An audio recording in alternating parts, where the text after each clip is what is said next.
দুইটা জমিনে, মাথা আকাশে। এসে ধমক দিয়ে জালিমের মাথার সামনে এসে বলে, ইয়া আইয়াতুহান নাফসুল খাবিসা, হে পাপাত্তা, হে অপবিত্র আত্মা, উখরুজি ইলা সাখাতিল্লাহি ওয়া গাদাবিহি, আল্লাহর রাগের দিকে, আল্লাহর অসন্তুষ্টির দিকে বের হয়ে আয়। মালাকুল মাউতের এই অর্ডার পাওয়ার সাথে সাথে রুহটা কিন্তু বের হয় না। মুমিনের রুহকে ডাক দিলে যেমনি স্মুথলি বের হয়, কাফিরের রুহ এভাবে বের হয় নাকি? কথা বলেন।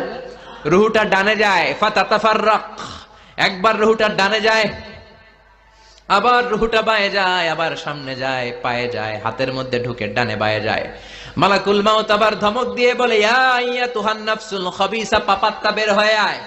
রুহটা আবার ডানে যায়, বায়ে যায়, সামনে যায়, পেছনে যায়। এবার ঘপাস করে মালাকুল মাউত রুহুকে ধরে টান মারে। সারা দেহটা থেকে প্রাণ রস সিক্ত করতে করতে